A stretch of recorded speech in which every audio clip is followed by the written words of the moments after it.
Healthy People, Assalamualaikum warahmatullahi wabarakatuh. Selamat sore dan salam sejahtera untuk Healthy People semuanya. Semoga sore hari ini dalam keadaan yang sehat, penuh semangat dan selalu berbahagia. Apa kabarnya Healthy People? Kembali lagi bersama kami dari Humas dan Promosi Kesehatan Rumah Sakit Harapan Bunda yang kembali hadir di depan layar kaca Healthy People semuanya untuk ngobrol-ngobrol nih tentang kesehatan ya. Nah, hari ini kita sudah kehadiran salah satu narasumber yaitu Dr. Samuel B.S. Harmin, spesialis anak. Kita sapa dulu yuk. Dr. Samuel, selamat sore dokter. Selamat sore Mbak Ani. Sehat ya dok ya? Sehat. Baik. Nah, Healthy People, hari ini kita dengan Dr. Samuel akan ngobrol-ngobrol tentang speech delay atau keterlambatan bicara pada anak. Nah, bagi Healthy People yang ingin bertanya atau mempunyai pertanyaan terkait topik pada sore hari ini, silakan mengirimkan DM melalui Instagram atau melalui kolom chat selama acara ini berlangsung kurang lebihnya 30 menit ke depan ya Healthy People ya. Nah, untuk hari ini dokter kita akan ngobrol-ngobrol ya dok tentang speech delay atau keterlambatan bicara pada anak. Tentunya kalau buat orang tua nih dok punya anak, hal yang menggembirakan ya dok ya. Perkembangannya, tumbuh kembangnya selalu dinanti-nantikan. Nah, apalagi kalau sudah mulai bicara nih, sudah mulai bubbling gitu ya dok ya, mulai mama, papa, seperti itu, mulai ngikutin orang bicara. Nah, tapi mungkin perkembangan anak-anak ini juga beda-beda ya dok ya. Ada yang cepat, ada yang mungkin agak sedikit terhambat gitu ya dok. Nah, kita bicara tentang speech delay atau keterlambatan bicara ini. Sebenarnya speech delay ini apa dok? Kemudian definisinya apa? Dan kemudian kapan anak dikatakan kalau sepertinya ini ada keterlambatan untuk bicaranya, seperti itu dok. Baik, memang telat bicara atau speech delay merupakan salah satu keluhan yang paling sering dibawa oleh orang tua untuk berkonsultasi tentang masalah perkembangan. Definisinya sendiri memang speech delay ini adalah suatu keterlambatan bicara. Tapi terminologinya kita pakai biasanya ini biasanya akan kita gunakan untuk anak di bawah usia 3 tahun, di mana tahap perkembangan masih jalannya 1000 hari pertama kehidupan. Lalu rentang tertinggalnya itu nggak boleh lebih dari 6 bulan dari usianya. Kalau lebih dari itu kita sudah bukan bilang delay lagi, kita bilang tertinggal. Nah, tentunya di tahapan perkembangan anak itu ada tahapan sampai dia bisa berbicara, berkata-kata seperti kita.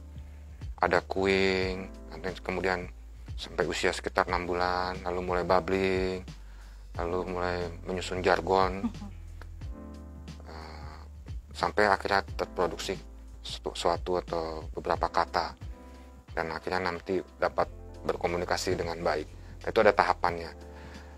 Biasa kita nanti dalam pemeriksaan rutin atau konsultasi ke dokter itu akan ditanyakan, dan dokter akan menyesuaikan sesuai dengan usianya, apakah sudah memenuhi tahapan-tahapan itu. Bila itu belum terpenuhi, nah mungkin kita bisa katakan anaknya telat bicara. Kira begitu. Baik dok. Nah kemudian untuk ketelatan itu sendiri, berarti kan dokter bilang tadi keterlambatan kurang lebihnya 6 bulan. Nah, ini dihitung dari apa ya dok? Apakah usia sekian harusnya sudah ada standarnya nih atau biasanya sudah bisa ini gitu dok? Ya, kita memang punya batasan untuk menentukan tanda bahaya atau yang harus kita ambil tindakan lah kira-kira gitu ya. Jadi bila anak, beberapa tanda bahaya itu bila anak tidak bisa mengeluarkan suara sama sekali sampai sekitar usia 6 bulan, belum cooing juga sampai usia 9 bulan, lalu belum babbling sampai usia 12 bulan, kemudian belum bisa memproduksi kata spontan selain mama papa ya, 2 kata sampai usia 2 tahun, atau kehilangan semua kemampuan berbahasa pada usia berapapun. Nah, itu semua tahapan-tahapannya. Jadi karena anak itu selalu berkembang, akan mempunyai pola perkembangan, maka kita menyesuaikan dengan usianya. 6 bulan itu dari pencapaian seharusnya, menurut usianya. Dia tertinggal kayak gitu. Baik dok. Nah untuk penyebab umumnya nih dok, biasanya apa dok penyebab umumnya? Kemudian ada nggak sih di luar penyebab umum itu faktor-faktor lain lagi yang mempengaruhi keterlambatan bicara ini, dok? Iya. Biasanya dokter akan melakukan wawancara atau anamnesis secara teliti dari mulai kehamilan, jadi apakah ada masalah kehamilan, kemudian masalah setelah lahir, apakah anaknya sempat mengalami perawatan yang panjang di perinatal atau NICU, kemudian ada riwayat sakit-sakit yang lain, apakah ada kejang, trauma kepala, atau penggunaan obat-obatan tertentu. Memang penyebab pastinya sih mungkin tidak bisa ditentukan secara tunggal ya. Kombinasi dari itu atau diduga akibat penyakit tertentu. Kemudian juga ada genetik bila hal-hal lain tidak kita temukan. Nah, untuk saat-saat sekarang memang yang paling sering kita temukan adalah akibat anak terlalu lama mempunyai waktu layar atau screen time, penggunaan gadget. Biasanya ya karena kemajuan teknologi, orang tua juga mungkin sibuk, jadi dia mau sambil kerja, akhirnya anak dibiasakan dari kecil, dari mula sekali dengan diperkenalkan dengan gadget, sehingga kemampuan berbahasa secara ekspresif itu tidak terstimulasi, tidak terasah, dan kemampuan berbahasanya pun dengan sendirinya akan tertinggal. Kira-kira gitu ya. Baik, berarti gadget menjadi salah satu faktor utama ya, dok ya, yang mempengaruhi gitu ya, salah satu faktor terbesar gitu, dok. Iya, juga bisa memperburuk keadaannya. Jadi sudah anaknya mungkin menderita suatu gangguan perkembangan, lalu screen time-nya juga cukup panjang, nah itu akan memperburuk keadaan anak itu sendiri. Baik. Berarti perlu diperhatikan ini healthy people ya, untuk healthy people yang memiliki buah hati masih usia-usia di bawah 3 tahun berarti ya, dok ya, untuk masa perkembangan 1000 hari perkembangan itu ya, dok, tadi diperhatikan juga untuk screen time-nya atau penggunaan gadget. Nah, biasanya kadang-kadang kalau mau makan agak susah, kemudian buat fokus untuk duduk tenang suka dikasih gadget gitu ya, dok ya. Betul. Suka diiming-imingin dengan itu. Iya betul, itu yang kadang-kadang kita juga suka lihat ya kalau lagi jalan ke mall atau apa gitu, di restoran, supaya dia duduk tenang dikasih gadget depannya biar makan gitu ya, dok. Nah, itu harus sebenarnya kurang bagus juga ya, dok. Baik, dok. Nah, ini untuk tanda-tandanya sendiri, dok, bisa nggak sih kita sebagai orang awam, dok, orang tua memahami atau melihat sendiri, oh ini sepertinya ini nih, jadi saya harus segera ke dokter. Itu bisa nggak sih, dok? Dilihat dari apa, dok? Yang harus kita pahami adalah keterlambatan bicara ini sering menjadi atau seringkali bahkan harus kita waspadai adalah sebagai salah satu gejala dari gangguan perkembangan lainnya. Jadi kita biasanya bukan hanya memperhatikan kemampuan bicaranya, tapi perilaku anak itu sendiri. Misalnya kemampuan sosialisasi, kontaknya, kalau dipanggil mungkin dia nggak terlalu perhatikan, nggak mau menyaut, kemudian perilaku maladaptif kita bilang yang lain ya, gerakan-gerakan tertentu. Nah, bila ini dikombinasikan dengan gejala telat bicaranya, maka ini akan menggiring kita atau mengarahkan kita ke suatu bentuk gangguan perkembangan yang khusus. Nah, ini yang mungkin harus diwaspadai. Seringkali banyak orang tua datang ke kita bilang bahwa anaknya telat bicara, tapi setelah digali anaknya ternyata nggak bisa diam, hiperaktif jadi diagnosisnya, di mana memang salah satu gejalanya bisa telat bicara. Nah, jadi kita juga harus perhatikan perilaku atau keterampilan dalam bersosialisasi anaknya. Apakah kalau kita dari hal sederhana, dari mulai usia yang sangat muda masih baik, mampu nggak dia main cilukba? Cilukba. Kalau dia menunjukkan ekspresi yang sesuai, nah berarti represif dan ekspresifnya baik. Atau kita ajak bernyanyi, dia mampu mengikuti iramanya. Atau kita tanya-tanya dengan pertanyaan sederhana, buku mana buku, dia mampu menunjuk. Nah, itu salah satu kemampuan berbahasa. Baik, berarti itu masih dibilang ada sign positif ya dok? Ya, itulah yang positif normal. Ya? Ya. Yang normal ya. Betul. Nah, berarti fokusnya ke dokter nantinya adalah ya speech delay-nya ini gitu ya dok. Ya. Baik, nah tadi dokter sudah menyebutkan tentang beberapa kondisi-kondisi khusus ya dok yang menyertai, atau sebenarnya si speech delay ini adalah menyertai kondisi khusus tersebut. Tadi dokter sudah nyebutin hiperaktif. Nah, yang lain ada nggak dok? Ya, banyak gangguan perkembangan lain yang tanda atau gejalanya salah satunya adalah keterlambatan bicara. Yang paling sering juga retardasi mental atau kita sebut disabilitas intelektual. Itu biasanya gangguan bicaranya dua pihak, dua ranah, jadi ekspresif dan represif. Kemudian yang juga bisa terjadi adalah pada keadaan autis atau anak hiperaktif tadi. Kemudian ada juga yang masih baik prognosisnya, itu kita sebut sebagai keterlambatan perkembangan. Jadi anaknya biasa kita sebut late talker. Dia akan mampu mengejar tapi memang agak sedikit telat karena tidak ada gangguan perkembangan pada bidang lain. Yang lainnya bilingual. Itu sering kita dengar orang tua kalau datang untuk berkonsultasi menggunakan bahasa yang campur aduk. Ya. Sepatah kata bahasa Indonesia, yang lainnya bahasa Inggris biasanya. Nah, itu juga membuat anak jadi sulit untuk menentukan bagaimana penggunaan ekspresi katanya. Kira itu yang paling sering ditemukan ya dok ya. Nah, berarti diperhatikan juga nih kalau bilingual tadi ya dok ya, nggak cuma bahasa Inggris dan bahasa Indonesia, mixnya bisa jadi kalau orang tua mungkin dari dua daerah yang berbeda bisa ya dok betul ya. Juga. Ayahnya mungkin pakai bahasa Sunda, ibunya pakai bahasa Minang mungkin bisa bingung juga ya, termasuk bingung bahasa gitu. Jadi untuk mengajarkan, boleh nggak dok kalau saya simpulkan, untuk mengajarkan anak-anak bicara kita memakai satu bahasa gitu dok ya. Jadi tetapkan dulu satu bahasa yang harus dikuasai.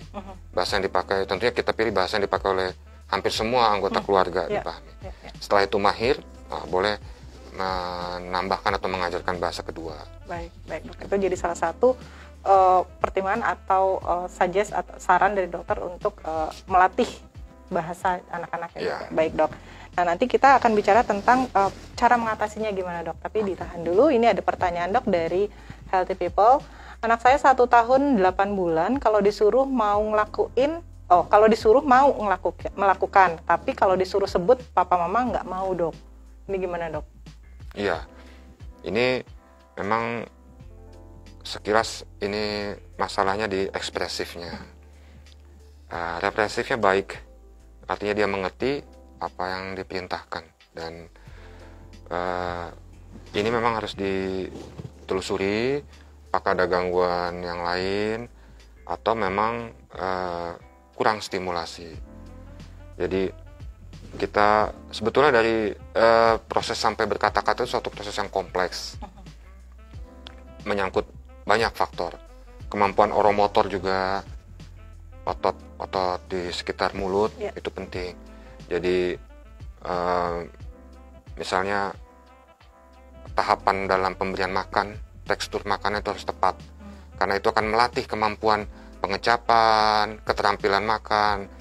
Nah itu akan juga merupakan faktor yang penting dalam kemampuan atau keterampilan anak berbicara. Biasanya kita bisa lihat itu kalau anaknya makannya masih ngemut, masih yang teksturnya halus, itu pasti susah bicara, telat juga bicaranya. Kemudian stimulasi, kita harus berikan kesempatan kepada anak untuk berbicara. Bermain bersama, boleh dengan media, alat permainan edukatif atau puzzle, atau dengan nyanyian-nyanyian. Jadi perkembangan bicara ini memang suatu hal yang kompleks. Tidak hanya kita menunggu sampai tiba-tiba dia bisa mengeluarkan sepatah kata, padahal itu sebetulnya merupakan suatu proses keterampilan yang harus dilatih terus sejak kecil.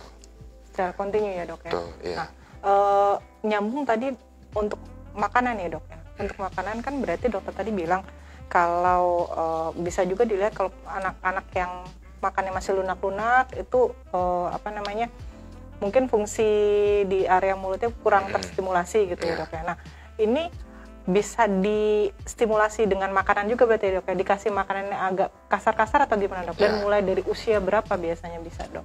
Ya kita tetap mengikuti pola atau aturan dalam pemberian makanan anak. ASI saja sampai usia 6 bulan, lalu kita memperkenalkan makanan pendamping ASI sejak usia 6 bulan dengan naik tekstur secara bertahap sesuai dengan tahapannya. Kalau ini berlangsung dengan baik, biasanya kemampuan oromotor itu akan juga baik. Sehingga nantinya kalau akan dipakai untuk kemampuan berbahasa juga tidak ada masalah. Karena sudah terampil penggunaan otot-otot oromotornya di sekitar rongga mulutnya ya. Jadi harus tetap disesuaikan dengan usia anaknya.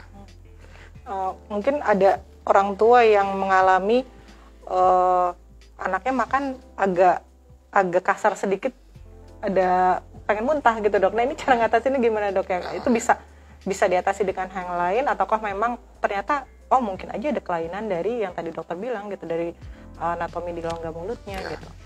Bila tidak ada kelainan anatomi, kelainan dalam rongga mulut, maka itu merupakan suatu keterampilan yang mestinya bisa dikuasai, bisa dipelajari.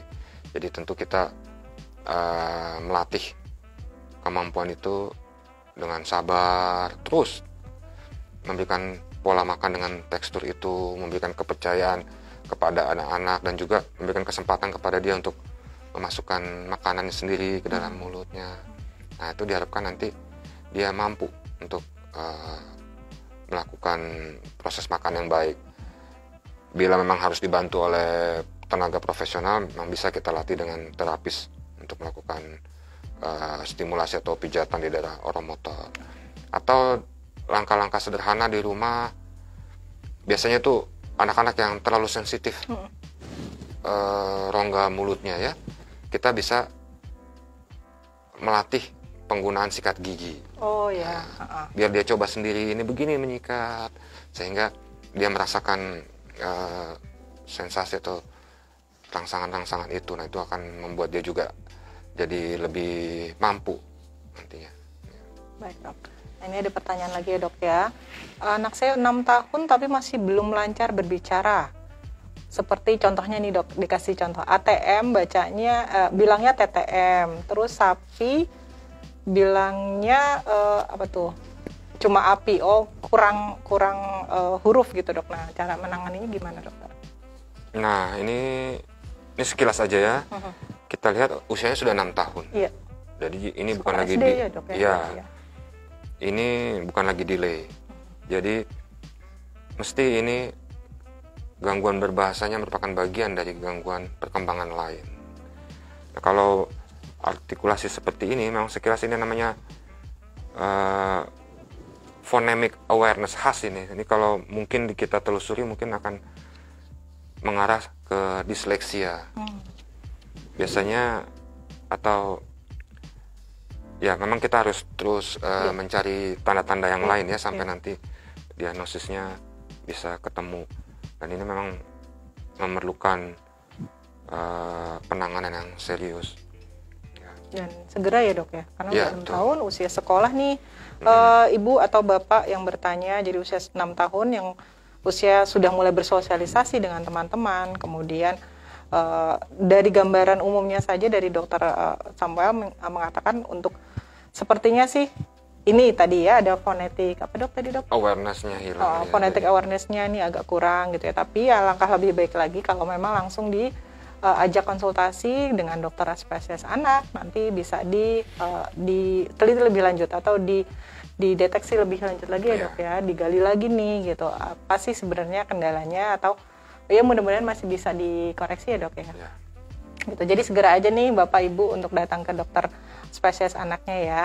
Nah dokter, kita lanjut lagi, kita ngobrolnya tadi cara mengatasinya sudah ya dok ya, secara tidak kita ngobrol ya dok untuk cara mengatasinya. Nah kemudian kalau screening dok, nah ini kan tadi datang dilihat dulu gitu kan harus seperti apa. Nah screeningnya seperti apa dok yang bisa dilakukan? Bisa nggak sih kita misalnya nih kita lakukan sendiri di rumah atau memang harus dilakukan oleh dokter? Ya, tentu yang paling penting adalah screening atau monitor evaluasi oleh orang tua, karena itu yang paling akurat ya. Jadi orang tua bisa mencocokkannya, anak saya usia berapa, seharusnya sudah bagaimana. Yang paling sederhana bisa pakai buku KIA itu, yang pink itu bisa dicocokkan. Di situ ada tahapan-tahapan perkembangan termasuk kemampuan berbahasa, kalau terpenuhi bisa dicentang, atau screening orang tua banyak itu. Kemudian nanti kalau sempat datang ke dokter atau karena merasa ada curiga ada suatu gangguan, dokter tentu akan melakukan pemeriksaan lebih lengkap, kita sesuaikan dengan tahapan perkembangan usianya. Nah, memang ada screening yang lebih di atas daripada itu. Kita punya instrumen untuk mengukur mengukur perkembangan anaknya. Itu biasanya akan dilakukan oleh dokter. Memang ada beberapa kuesioner atau beberapa lembaran kertas yang bisa kita isi untuk menilai perkembangan anak. Berarti nanti selain dilihat dari wawancara atau tanya jawab dengan ibunya ya dok atau ayahnya, ada juga nanti ada kuesioner yang mungkin bisa ditanyakan oleh dokter anaknya dulu terkait dengan perkembangan atau proses tumbuh kembangnya si kecil ini gitu ya dok ya. Baik dok. Nah, untuk mengatasinya gimana nih dok? Iya, tentu sedapat mungkin kita melakukan intervensi atau upaya terapi itu sesuai dengan gangguan perkembangannya. Jadi tidak selalu seperti yang mungkin orang awam duga, kalau nggak bisa bicara maka terapi bicaralah solusinya atau yang akan dilakukan. Misalnya pada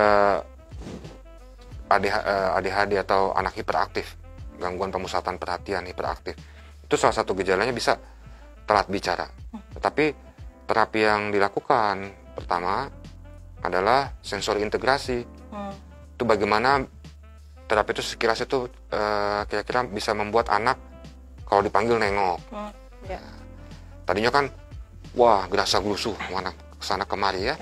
Tapi dengan sensori integrasi diharapkan anak bisa anteng, bisa lebih diam, rentang fokusnya memanjang.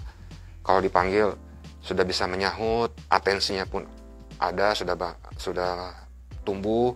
Nah, baru nanti tanpa sadar kemampuan bicaranya akan muncul sendiri.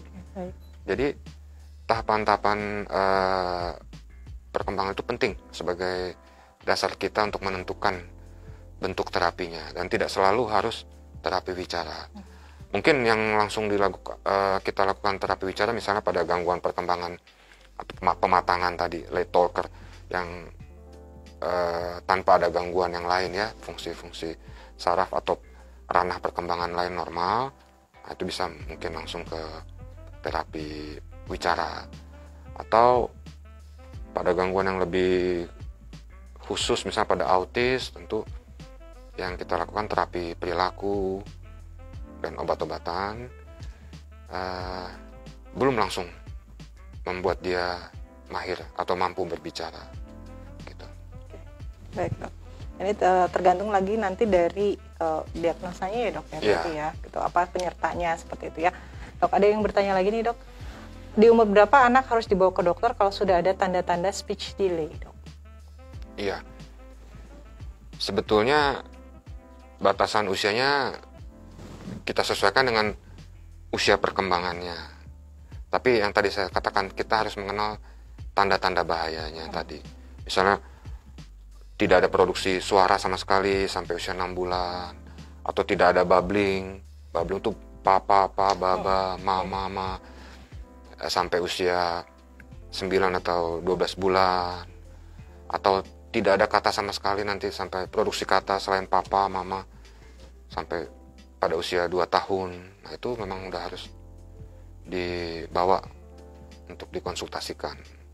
Jadi batasan usia memang selalu akan kita sesuaikan dengan tingkat perkembangannya untuk kapan menentukan ini harus segera diambil tindakan, atau kita masih bisa menunggu ke perkembangan berikutnya.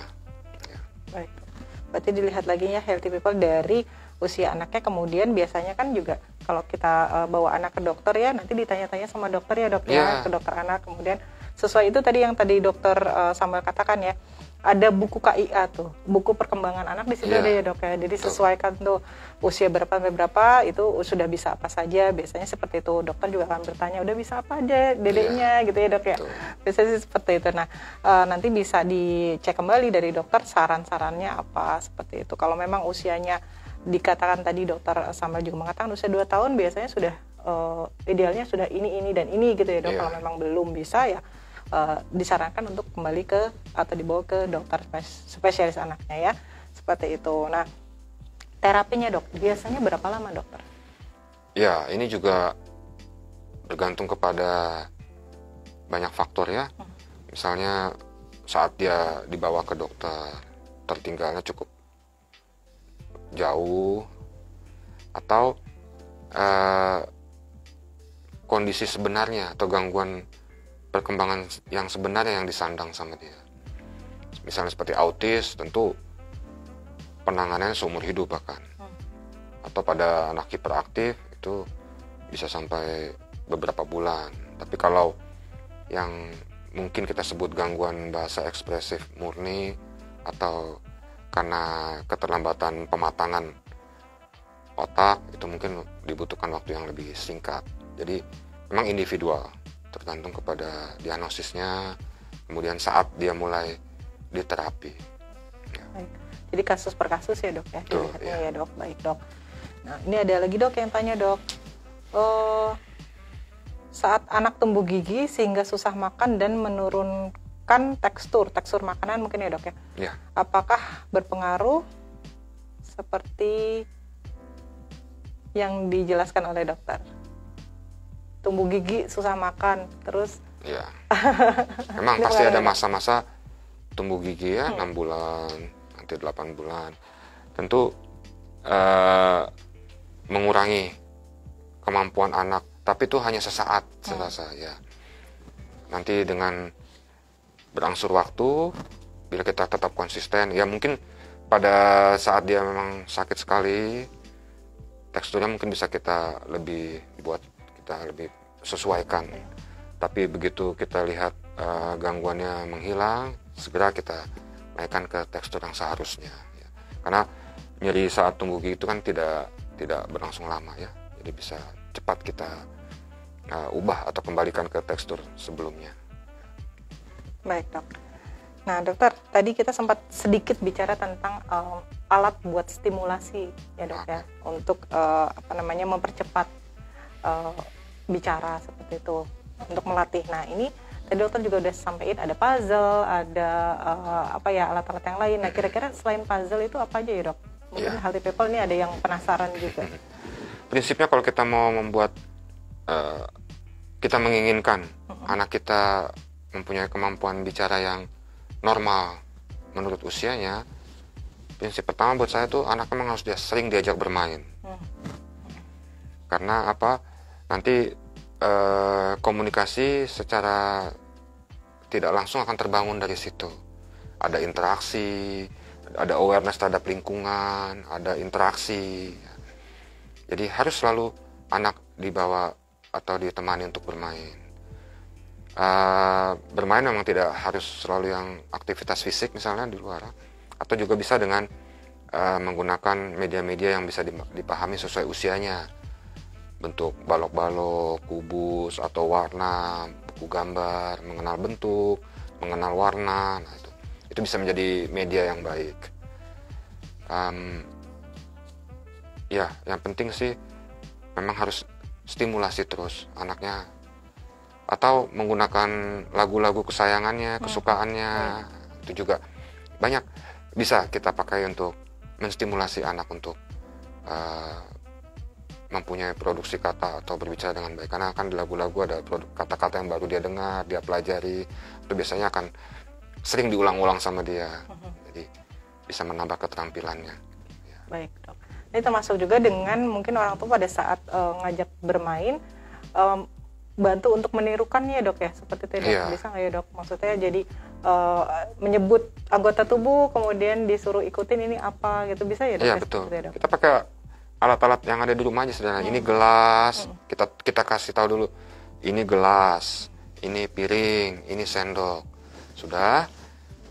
Berapa menit kemudian, coba tunjuk mana yang gelas. Masih ingat nggak dia? Iya. Ini gelas. Nah itu salah satu kemampuan untuk melatih untuk kemampuan untuk berbahasa juga. Ya. Oke, baik dok. Nah, berarti sendiri dilakukan di rumah juga untuk stimulasi juga bisa ya dok? Iya ya, betul, gitu. banyak yang bisa kita Banyak yang lakukan. bisa dilakukan ya. Iya, benar. Baik dok. Nah ini tergantung nih orang tua kita sebagai orang tua nih untuk rajin-rajin untuk membantu si anak agar bisa berlatih bicara ya kalau dalam fase mulai bicara nih supaya lebih cepat, atau ya kalau memang ternyata ada gangguan bisa disarankan, bisa dibawa untuk konsultasi ke dokter gitu ya dok.